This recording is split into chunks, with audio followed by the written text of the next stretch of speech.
Grigory Rasputin had two friends who scare me way more than Grigory himself. Two far-right Russian Orthodox monks named Hermogen and Iliodor. These two were supporters of an ultra-nationalist, wildly anti-Semitic political party known as the Black Hundreds. I talk more about that group on my playlist titled Revolutionary Yiddishland if you're interested. Both of these men would go from being some of Grigory's biggest supporters and closest friends to becoming some of his greatest enemies. And Iliodor would end up trying and failing to take Grigory's life. Let's start with Hermogen. Hermogen was born Georgy Dolganov in 1858 in the port city of modern-day Kherson, Ukraine. He graduated from the Petersburg Theological Seminary, and before he was tonsured as a monk in December of 1890, Hermogen castrated himself with his own hands in an attempt to achieve moral perfection through mortification of the flesh. Would you believe me if I told you this was not entirely uncommon to do in Russia in the late 1800s? There was a sect known as the Skoptsi, aka self-castrators, that was born when the Russian Orthodox Church set out to enforce some new reforms in the mid-1600s, mainly altering some rituals and texts to closer align with those of the Greek Orthodox Church. Proposing these reforms caused absolute mayhem throughout the entire country, and the church was essentially split into two major parts: those who were accepting of the new way and the old believers, who maintained previous practices. This also sparked an inquisition similar to the one that occurred in Spain, where those who refused to follow these new reforms were sought out and burned at the stake.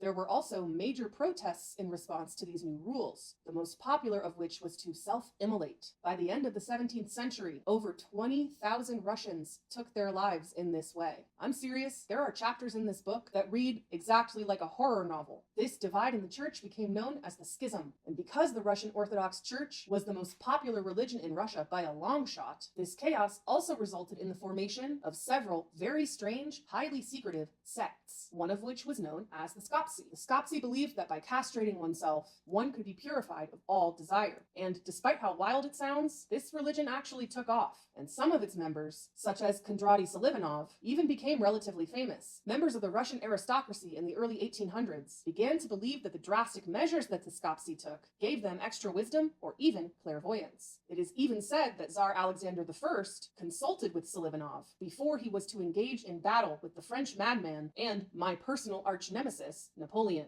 Selivanov allegedly told the Tsar that going up against Napoleon would be a mistake, but Alexander I did not take this advice, and the Russian and Austrian armies ended up falling to the Frenchmen. Selivanov was driven out of St. Petersburg in 1819 when the Governor General discovered that several junior members of the Imperial Guard had self-castrated, and that two of his own nephews had started attending Skoptsi meetings. Okay, back to Hermogen. Obviously, because he'd self-castrated, there were many rumors that he was a Skoptsi, but in reality, Hermogen was just a particularly deranged member of the Russian Orthodox Church. One of his colleagues, Archbishop Antony, once wrote the following about him: Hermogen is a self-deceiving fool, extremely limited, and not quite normal. He castrated himself while a student, and in so doing, deprived himself of a normal temper. Indeed, Hermogen was incredibly unbalanced and prone to violent rages. His colleagues tended to agree that by embracing far-right politics as hard as he did, Hermogen ended up destroying his own Christian faith. He strongly believed that every revolutionary thinker should be hanged, and he adamantly hated the intelligentsia. In the early 1890s, he served as the inspector of a seminary in modern-day Georgia. Here, one of the seminarians he looked after was a young man named Joseph Vissarionovich Djugashvili, later and better known as Joseph Stalin. Hermogen once sent a young Joseph to be locked in something called the punishment cell because he'd caught him with the banned novel 93 by Victor Hugo. The monks did not allow students to be in possession of this book because of its favorable depiction of French revolutionaries. So although they would never meet, Grigory Rasputin and Joseph Stalin had only one degree of separation. Hermogen had a protege named, you guessed it, Iliodor. And though both of these men were extremely xenophobic and preached blind commitment to the Russian throne, anti-Semite is not a strong enough word to describe how Iliodor felt about Russia's Jewish population. Born Sergei Trufanov in 1880 to a Cossack family in southern Russia along the Don River, Iliodor was a graduate from the same seminary as Hermogen and was ordained as a monk in November 1903. And just like Hermogen, Iliodor spiraled further and further into far-right politics as he aged. He enthusiastically supported a part of the Black Hundreds known as the Union of the Russian People, and he constantly pumped out articles describing how Russia had been fettered in Jewish chains, often directly addressing Tsar Nicholas II, asking him when he would acknowledge this problem. He believed that violence was the only answer, and that the death penalty should be reinstated. Anyone who dares to insult the name of God must be executed in the most ferocious manner. Everyone in whose veins flows foreign blood is to be rounded up and banished from Russia. Iliodor lived until the 1950s, so I just know seeing Adolf's rise was like watching Michael Jordan play in his prime for Iliodor. He was so relentless and outspoken with his extremist views that by 1905 he was causing major PR problems for the Russian Orthodox Church. Iliodor was constantly publicly denouncing journalists, the Tsar's ministers, and his superiors within the church, often claiming these people to be secret Jews. And every time he caused problems in a particular area, the church would shuffle him to a new location, hoping that the constant moving would give him a hint to calm down. This was happening 3 or more times a year. And finally, in 1908, the church sent him to Tsaritsyn, which is now modern-day Volgograd. And they sent him there specifically because it had a minuscule Jewish population. And they were like, he can't possibly be mad about something here. But if you know anything about turn-of-the-century politics, this had the absolute opposite effect. The church essentially dropped him into a hotbed of people who'd been waiting for someone like Iliodor. He slowly began to gain a following that by the end of that year was in the tens of thousands. Here, Iliodor became nationally famous because he was constantly violently clashing with police at his monastery over his polarizing speeches. Though he was, in my opinion, very scary, Iliodor was a fantastic orator and a vibrant storyteller, whether or not his stories were true, which most of the time they were not. In November of 1908, Iliodor gave several unsavory and rowdy speeches about Peter Stolypin, who was essentially Russia's prime minister before Russia even had prime ministers. For this, the church once again gave Iliodor orders to transfer, choosing modern-day Belarus as his new home. But this time was different for Iliodor, and he absolutely started to panic. He'd gotten a taste of fame in Tsaritsyn, and he was willing to do anything to keep it. He desperately reached out to his mentor, Hermogen, who had several times before gotten him out of tight spots within the church. But their superiors were tired of Iliodor's antics. Hermogen's pleas did absolutely nothing this time, so these two tried the last trick they had up their sleeve, contacting Grigory Rasputin for help. By the end of 1909, Grigory definitely had a huge influence on Empress Alexandra, and these two nutjobs knew it. They sent Grigory a telegraph, making it seem like Iliodor was being punished for no good reason. And Grigory responded and agreed to help them. And not only did Grigory agree to help them, but he arranged a personal meeting between Iliodor and Alexandra. On April 3rd, 1909, Grigory and Iliodor traveled together to the home of Alexandra's best friend, Anna Vyrubova, to secretly meet with the Empress. Here, Alexandra told Iliodor to stop attacking the Tsar's ministers and to listen to and obey Rasputin. You listen to Father Grigory. He will lead you to the light. A saint he is, a great prophet. Iliodor agreed, and a couple days later, Nicholas overrode the church's decision. Iliodor was permitted to stay in Tsaritsyn. This meeting brought Grigory and Iliodor even closer, and would lead to Grigory making one of the biggest mistakes of his entire life, inviting Iliodor to his Siberian hometown. At some point during this visit, Grigory potentially showed Iliodor a series of letters that he'd received from every immediate member of the Romanov family, as well as several other important nobles. According to Iliodor, he begged Grigory to let him keep these letters, and Grigory, for some unknown reason, agreed to hand them over, except for one specific letter he wanted to keep from Prince Alexei. But let me be clear, Iliodor was a huge liar, especially in his autobiography he published, titled The Mad Monk of Russia. It is entirely possible, and honestly extremely likely, that Grigory did not let him have anything. I believe, and the author hints at agreeing with me, that Iliodor stole these letters from Grigory, and the contents of one of the letters from Alexandra would be published and read all throughout Russia. And don't worry, I'll eventually do an entire video on that letter. To me, it seems characteristic that maybe Grigory brought these letters out to brag to Iliodor, but I can't see the logic in letting him read them, let alone have them. And then, overwhelmed with curiosity and the potential to use them as blackmail, Iliodor stole them from Grigory's home. It is Iliodor who is responsible for many of the rumors that were spread about Grigory's relationship with Alexandra. Soon after Grigory and Iliodor left Siberia, Grigory became nationally famous because of the article published in the Moscow Gazette that I covered in my last video. For an entire year after this article was released, Grigory was absolutely pummeled by the equivalent of modern-day tabloids. All of Russia knew his name. All of Russia knew that his following consisted mainly of young and middle-aged women that he allegedly lured away from their families. All of Russia knew that he alone was controlling Tsar Nicholas's every move, and that he would be the downfall of the Romanov dynasty. The Russian secret police even had a spy following Grigory day and night by the name of Ivan Manasevich Manuelov, who was kind of an early version of the paparazzi. He would follow Grigory wherever he went and constantly take photos of him, and many times Grigory had to report him to the police because he was being harassed so badly. This year was a massive turning point for Grigory. He went from being a small-time Christian predator who was completely in control of his life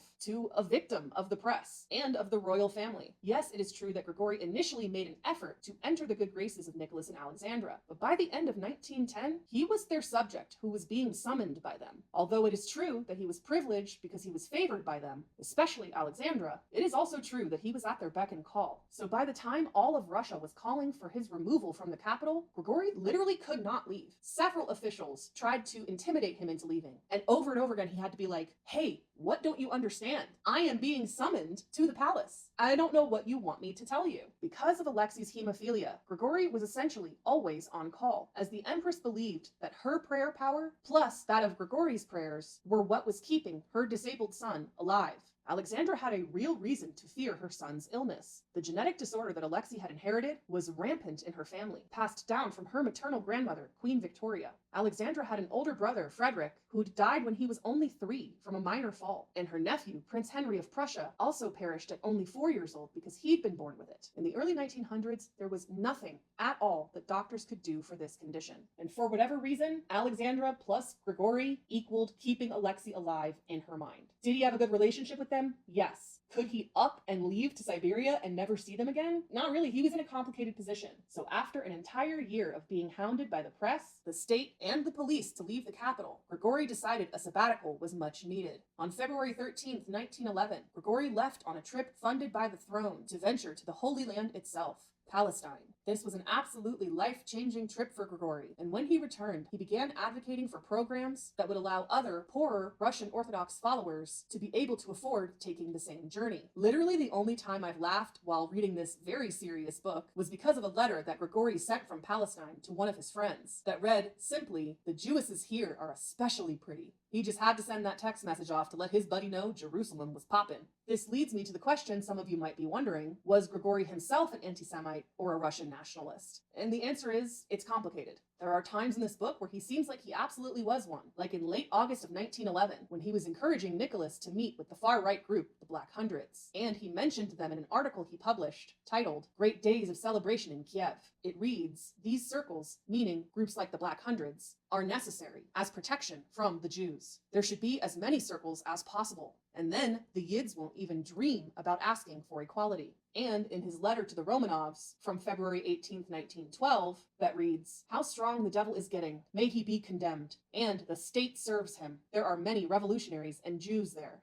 But then there are his letters to the Romanov children, in which he preached tolerance towards all religions, saying, "Every faith comes from the Lord. One must never criticize another faith." Or when he was getting his portrait done in the artist Alexander Raevsky's studio, and someone in the room began criticizing Jews, causing Grigory to explode and defend them, saying, "That's not true. Before God, all people are equal." To me, it seems like the truth is that Grigory was good at pandering to certain audiences. When he felt it was needed, he did bring up anti-Semitic talking points, and clearly he did surround himself with some far-right followers. But on the flip side, other close friends of his, like the painter Theodora Krarup, who ended up befriending him and painting him a staggering 12 times, referred to him as a Christian socialist, who would often rant to her about the nobility's exploitation of peasants, which makes sense given he was born a peasant. He was also very close with, and at some point lived with, the revolutionary and champion of human rights, Vladimir Korolenko, and his wife, the radical populist, Yevdokia Ivanovskaya. And although he was getting large amounts of money from his wealthy followers, Grigory was always very generous with these funds within his hometown, often distributing the cash amongst the poor and paying for expensive local events like funerals. Again, to me it seems like he was willing to pander to anti-Semites and proto-fascists, but in practice and in private was indeed a Christian socialist. So how did he become acquainted with men such as Hermogen Hermogen and Iliodor through a man that I've already talked about briefly named Feofan. Born Vasily Bystrov in 1875 in the outskirts of Moscow,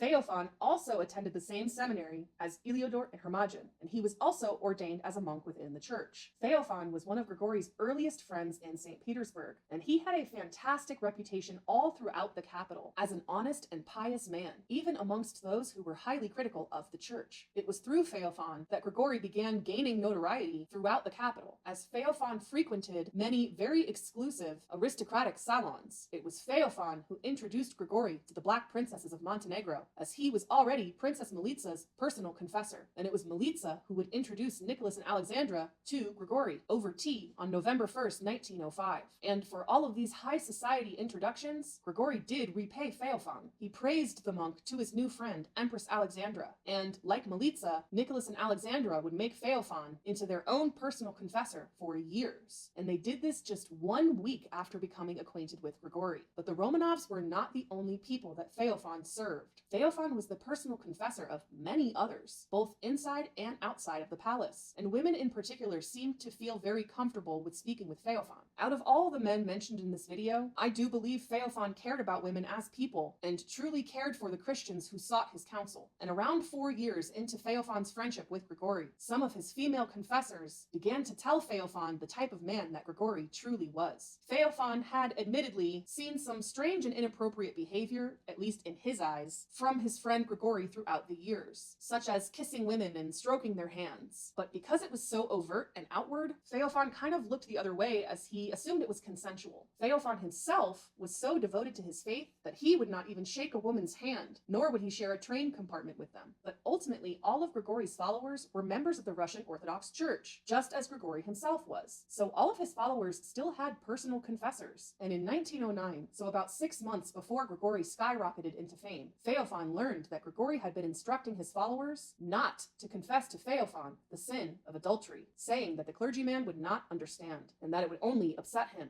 Feofan is a simpleton, Rasputin was claimed to have told them, and he won't understand these mysteries. He'll condemn them, and so condemn the Holy Spirit, and commit a mortal sin. Feofan directly confronted Grigory about this matter, and told him of his other concerns about Grigory's behavior towards women that he'd personally witnessed. Grigory allegedly broke down in tears, admitted to these mistakes, and promised to change his ways. Satisfied with this response, Feofan then asked Grigory to pray with him, and then the two parted ways. But word soon got back to Feofan that not only had Grigory not changed his ways, but that Grigory had gone to Nicholas and Alexandra to prep them with anything they might soon hear about him from Feofan. Feeling like he now had no choice, Feofan made his way to the palace to speak with Nicholas. But when he arrived, he was instead received by Alexandra and Anna Vyrubova. For an entire hour, Feofan tried to convince Alexandra that Grigory was not the man he'd been telling them he was. But in the end, Alexandra would believe none of it, saying it was all lies and slander. Feofan was devastated. He would only see Grigory once more in his life, just so that he could call him a deceiver to his face. Grigory would write to Feofan begging for his forgiveness, but his letter would go forever ignored. Feofan would try many more times to convince the Romanovs that Grigory was a bad influence on everyone around him, all to no avail. Feofan was so disturbed by the fact that he felt responsible for introducing Grigory to the Romanovs and to some of the women that Grigory had taken advantage of that he fell extremely ill, and half of his face became paralyzed. But even though Feofan remained outspoken with the Romanovs about his feelings towards Grigory, he somehow managed to remain in their good graces and remain their personal confessor. And he even traveled with the family several times, making him a rare case, as Alexandra in particular often grew very cold towards those who spoke ill of Grigory. So there absolutely were men who were trying to defend the women that Grigory was abusing, and the Romanovs were warned many,